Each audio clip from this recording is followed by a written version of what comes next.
Hello. What's up, everyone? Good morning. My name's Steve Larsen, and you're listening to Sales Funnel Radio.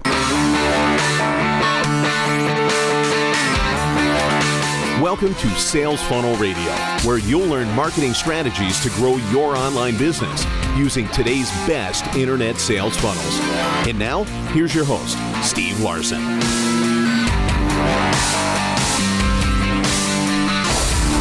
All right. Man, I'm kind of just a happy, excited individual in general, but particularly this last week has just been such a personal win. It's just been so awesome. Many of you guys know I went and I got to speak on Russell's stage for 3 days. It was crazy. Oh my gosh, it was so much fun. I had a lot of fun with it. It was a lot of you guys know we just launched the 2 Comma Club coaching program, and it's been awesome. I mean, it's been a lot of fun. We had hundreds and hundreds of people join in and ask for 2 Comma Club coaching training, all the material, and those people who also purchased it, they came for last time we opened it, just this last week, they came for 3 days. And we went through their messaging, we went through their webinars, we built a funnel out, we built out the sales portion, we indexed stories. I mean, it's really intense. So the first day we went from, everyone gets there about 8:30 in the morning, and then we leave at about 6. Not bad, right? But there's no breaks. We don't take breaks the entire day. We let everyone out for lunch once, just to grab some food. But besides that, there's no breaks, there's nothing else. And the second day, what happens is, we get up, and at 8:30, everyone's back in there, and then it was me, and I went from 9 a.m. to midnight. It was great. Russell came in and he taught a segment of it, but man, we were on there for we were going for 17 hours, and that's a ton of energy. Like, I've always thought, oh my gosh, like this is gonna be such a, I'm gonna be exhausted, but I didn't realize how much. At the end of the day, I was like, the whole day is built around just, us trying to help you get your slides done so you can do a webinar, so you can do all stuff. Like, it's very intensive, and we stop slide by slide by slide by slide, and we walk around the room. We're like, hey, that doesn't look right, or switch this, or change the messaging to this, or switch this word around, or okay, now pitch it to that guy over there. You know what I mean? It's like, it's intense, and it was a whole lot of fun. But what I wasn't expecting is how incredibly sore my body would be just being on stage, like keeping high energy, keeping big, loud and proud, and keeping my hands all over the place. You know what I mean? Like, I didn't expect that part of it. And I remember I laid down that night at about 1:30 in the morning after Russ and I did a little strategy session for the next day, and I laid down to go to sleep, and my feet just started like throbbing. Not like, oh, they're sore, like they actually hurt. I was like, oh my gosh, like I truly am an indoor animal now because that would not faze me in the past. And anyway, it was great. Then the next day I got up, and we went again from about 9 a.m. To about 5 or 6 p.m. And it was great. I mean, we went through and people had all their stuff done. And anyway, last time we did this, the people who actually implemented it and got out there, they'd make 19 grand on their first webinar, or another lady, she already did $700,000 in the last 2 months since she launched it when we did this event the last time. Anyways, it's a great event. And when Russell invited me to come teach part of it, it was really honoring. I was shocked he asked. I was like, are you talking to me? He's like, yeah, dude, you know this stuff so well. Come teach it with me side by side. I was like, okay, cool. And it was a whole lot of fun, just super honoring, very, very honoring. And anyways, that's what's been going on. My dad flew out, and we had him over, and he was doing that also for his webinar. And anyways, it was just a really, really good experience. But I feel like I've been in recovery mode. It's Saturday right now, and this all just happened just this last week. And then Friday, we had all these people who joined the 2 Comma Club coaching program.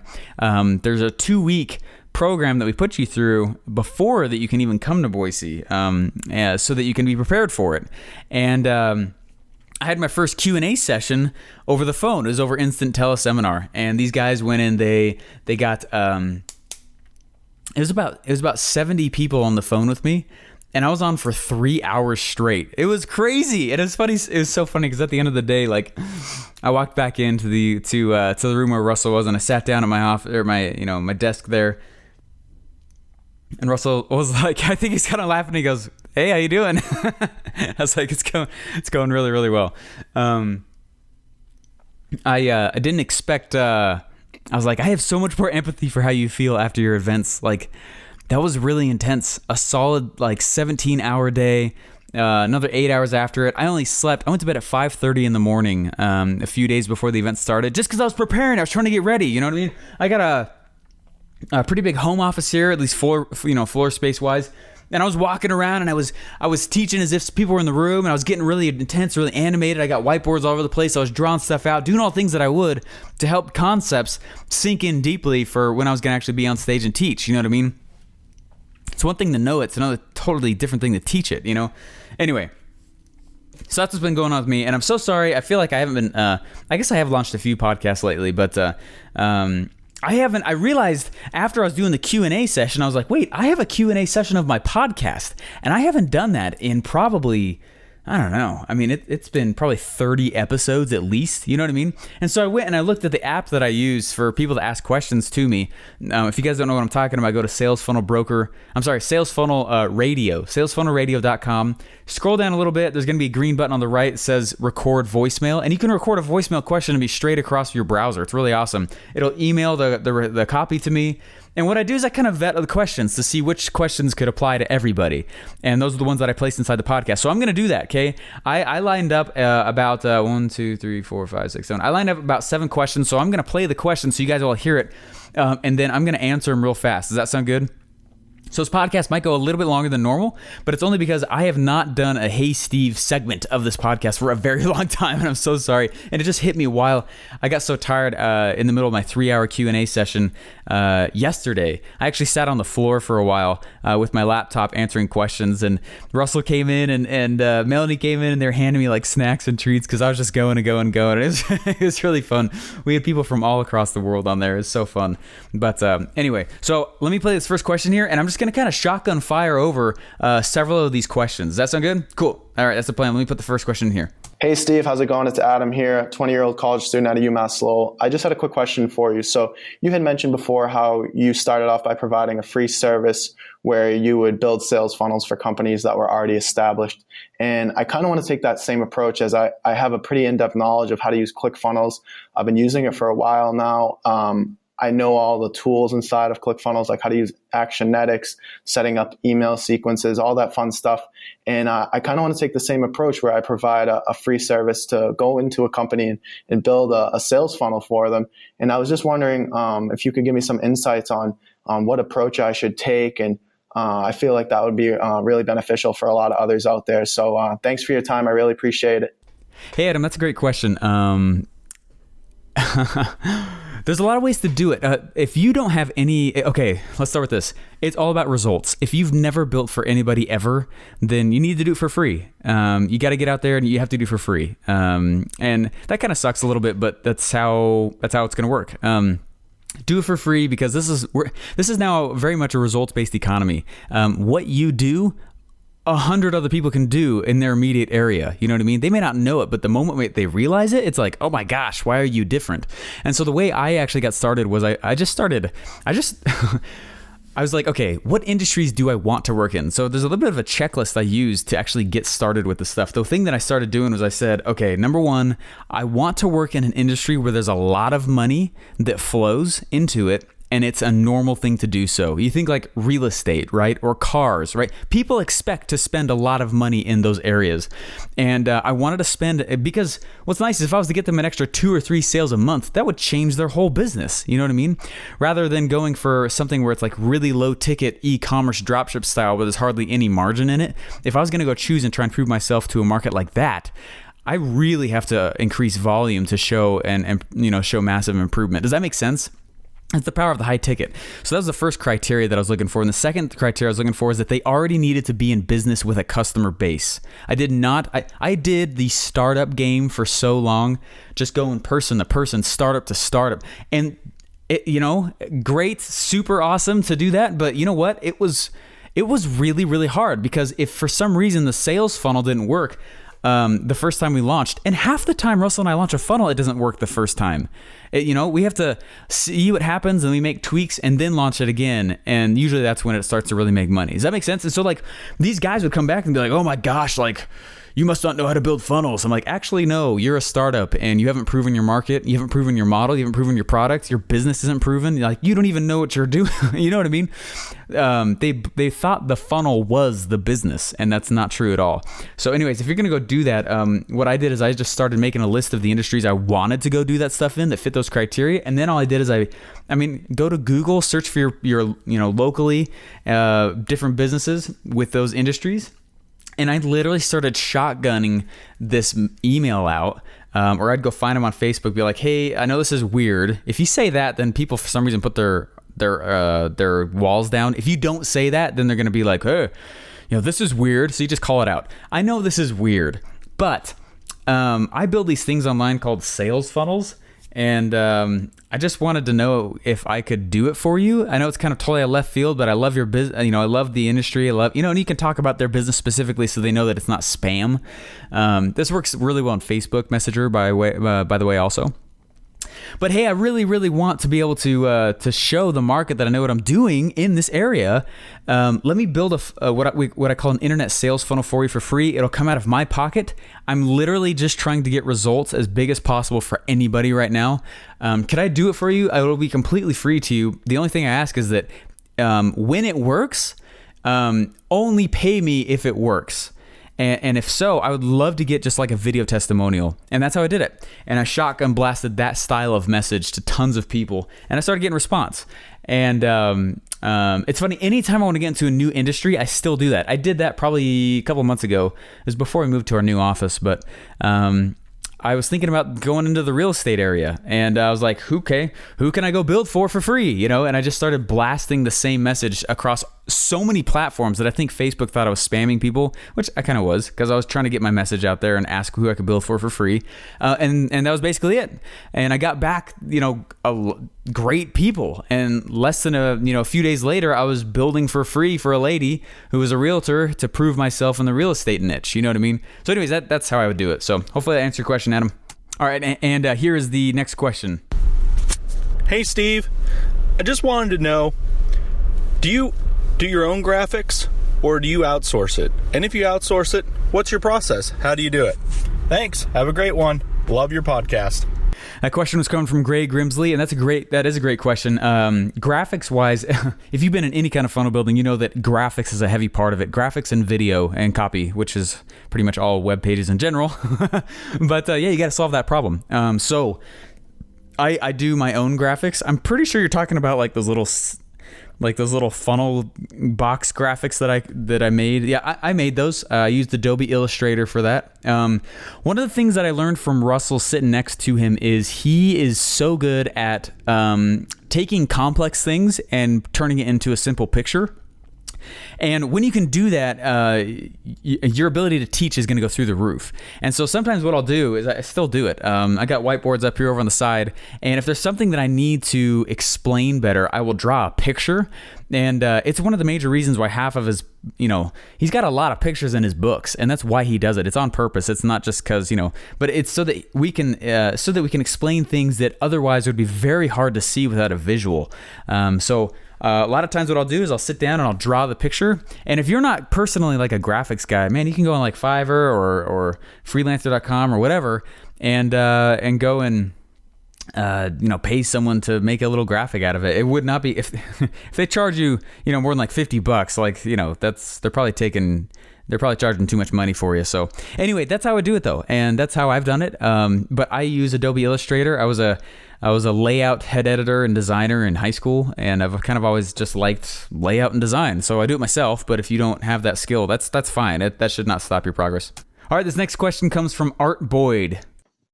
Hey, Steve, Art Boyd here. I do have a question for you. First off, I want to say you're amazing. I listen to all your podcasts. You bring tremendous value to the marketplace, and I just appreciate all that you share with us. So my question is this. How come you give away your free ClickFunnels website that you spent over 200 hours on? Why are you giving that away for free and not charging for it? What's the real marketing ninja tactic that you're using that pays you on the back end, let me know. I appreciate it, man. Talk to you soon. Thanks. Hey, that's a huge thanks for bringing that up. The reason I do it is because of really two different things. Okay, how many times do you go to have you ever been to a used car salesman, right? You go to a used car place or a new car place or any place where there's supposed to be a sale happening, and you walk up, and the biggest thing that you know you're going to run into is the moment you pull up, somebody is going to be there as you open the car door and just hounding you, right? They're going to be hounding you, and that sucks. Like, I hate that. Anyway, I love to be sold, but I do not like to be bullied. You know what I mean? And that makes me feel bullied. I feel like I'm being backed into a corner. Like, so do you want it? Do you want it? You gonna get it? Yeah, what's this? Okay, we could buy this. And like people who will jump out and immediately show you how your objections are worth nothing, rather than actually valuing the objection and dealing with it. You know what I mean? The reason I do that is because I read. Anyway, the free thing, a lot of you guys get hung up on the free thing. Well, I got to have a free thing in the front. Not always, but it really helps to have something free in the front end to start building your list. I haven't been doing this podcast that long. I barely spend any kind of advertising dollars behind it. But because I do that, I gained like 2,000 people on my list in the last little bit. It gets shared. The reason I do it is because it gets shared, and it's something that I should be charging for. You know what I mean? So when you guys are starting to come up with the free thing, the bait, to pull people into funnels or pull people into your world or whatever it is, like the thing that you're doing, do it for free for somebody else, but also do, like, maybe if you can, and this, it depends on the industry, it depends if this makes sense for what you're doing, but man, I would take something that should be paid for, especially if you're branding yourself. Especially if this is a coaching, author, speaker, consultant, whatever it is. Like myself, like, man, take something that's free and give, or something that people should pay a lot of money for. Help them feel that they should be paying for it, which is the reason I referenced the fact that I spent 200 hours on it. And I'll charge $20,000 for funnels now. However, I don't usually take any kind of funnel build projects anymore. Got my own stuff going on, which is awesome. But anyway, take something that should be paid for, something that's crazy, so that when people are like, oh my gosh, this is crazy. I get it for free? Oh my gosh. I got the reaction right there. That's what I'm trying to cause inside of them, inside of their psyche, because they'll go share it. If they go share it, it means I won. How do I grow a business or almost completely organically while working on the side for one of the most intense entrepreneurs that is even out there? Like that. Okay, that's how I do it.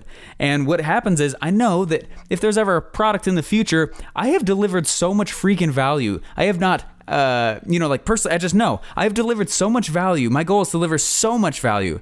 If I can deliver so much value and turn around and say, hey, you know what, for months I have helped answer questions. I have helped, give things away that you should have paid a lot of money for.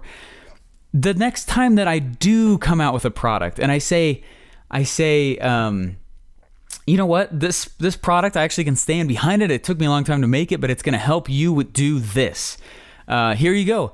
There's going to be a lot of people who are fine paying me money for that. It's completely the law of reciprocity. The book Launch by Jeff Walker. I really like that book. There's a section in there, or a chapter in there, where he talks about like the 9. There's like 9 principles of persuasion or something like that. 9 principles. I can't remember the name of it. Anyways, it's under those categories, and one of them is reciprocity. And if I give you something for free, or this happens all the time. Oh, here's a good example. This happens all the time during Christmas or holidays or whenever. If you're in a spot where there's all these neighbors, and you walk up to someone rings your doorbell. Let's say it's in the middle of dinner time, and you're like, "Who's at the door?" You walk up to the door, and there's a neighbor there, and they've got a plate of cookies for you and a card. They walk in like, hey, Merry Christmas or Happy Holidays or whatever. What's your immediate gut reaction? oh my gosh, thank you so much. God, I wish I had something for you. I wish there was something I could give you back. Stay right there. And how many of you guys have turned around, you run back into the kitchen and you like grab a can of beans or something to give them to try and show appreciation back. You feel the need to reciprocate. That's literally the reason why I do it. Because I want to pump value in the marketplace, and it also sets me apart like crazy. I get tagged all over the internet for being a resource for people to go, get things they need to in order to be successful with funnels. Well, shoot, if you just want to get started right off the bat, I got a really great funnel for you, and it's free, and it took me a long time to go through and build it. Well, there you go. You can have it. It's yours. It's the template I took out of my content. You can go grab it. Anyway, that's why I do it. And that's why I'm a little bit bossy about it. I have an exit pop. So if you go to salesfunnelbroker.com, it's at the bottom, but there's also an exit pop. And some people feel like exit pops are a little bit aggressive, but I know that what I'm asking for in the exit pop is such ridiculous value for the funnel and what you're giving that I don't feel bad. I feel like it's totally fine. I don't feel like it taints my image at all by being annoying one more time before somebody leaves the site. Anyway, that's the answer to that one. That's why I do it. But I thought about it a lot. There's a lot of strategy behind that, and there's a lot more that I'm about to go put into that as well. So, great question, man. Hey, right now what I'm going to do is I'm actually going to break this into a second podcast because there are so many questions that I don't want this to go. It's going to go like 40 or 50 minutes if I keep going here. And so let me break this into another episode here. I want to thank you guys. Go ahead and tune into the next one. I'll make a part 2 on this. And anyways, if you guys got a question though, please go ahead and ask me. If you go to salesfunnelradio.com, scroll down to the bottom, green button on the right, you can go and ask one. Just make sure the question is something that could be advantageous for the entire group and not so specific to your business that I can't answer it, in a broad way. You know what I mean? I want to be detailed as possible, but also, we've had 8,000 downloads like in the last. This podcast is taking off, guys, and I really want to thank you all for being avid listeners and for being supportive with it. But that being said, I've got to make it still applicable for everybody and funnels in general. All right, guys, thanks so much, and I'll see you in the next episode. Bye.